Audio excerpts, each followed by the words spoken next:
It's not as if your son is normal, he heard Mrs. Davis say. Everyone's been talking about his being peculiar. You know what I mean. Ask any of the children. For the first time his parents seemed unable to reply.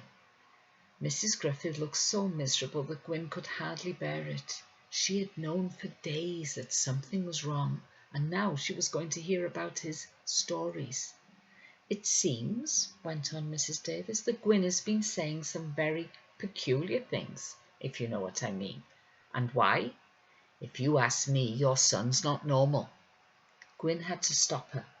Contemplating the generous curves that overflowed the narrow kitchen chair supporting Mrs. Davis, his eyes alighted upon a large expanse of flesh just above the knee that her too tight skirt could not cover. He flexed his fingers, then pressed his thumb and forefinger together. Tight, tight, tight. Mrs. Davis screamed. She glared at Mr. Griffiths and then asked haughtily, "Have you got a dog?" The two men frowned at her for the distraction and then frowned at each other, while Mrs. Griffiths said, "Yes, he's in the barn." "A cat?" Mrs. Davis inquired. "A black Tom." Mrs. Griffiths nodded towards the dark form sitting on the sill outside the kitchen window.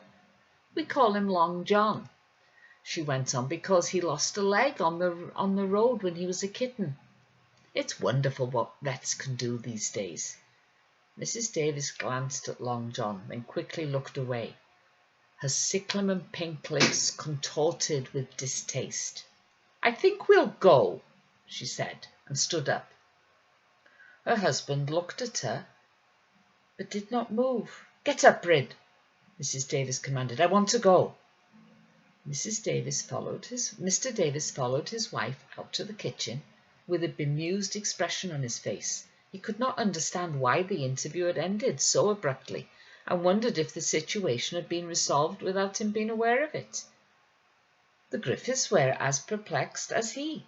They silently followed the unwelcome guest to the front door, and there the whole unpleasant business might have ended, had not Mrs. Davis been heard to mutter darkly, "Someone pinched my thigh." Mrs. Griffiths gasped. Her husband roared, "What?" But Mr. Davis, having opened the front door, thrust his wife through it before he could cause the affair to deteriorate further. He then leapt quickly after her, and the wind parted the two families by slamming the door. Mr. and Mrs. Griffiths retreated into the kitchen and slumped battle-weary beside the table. And then the humour of the situation overcame them, and they began to laugh with relief. "Thanks for sticking up for me, Dad," said Gwyn, when his parents had recovered. Excuse me. He felt awkward and not at all sure what he had done the right thing in the end. "If you say you're innocent, then that's all I need to know," said Mr. Griffiths gruffly.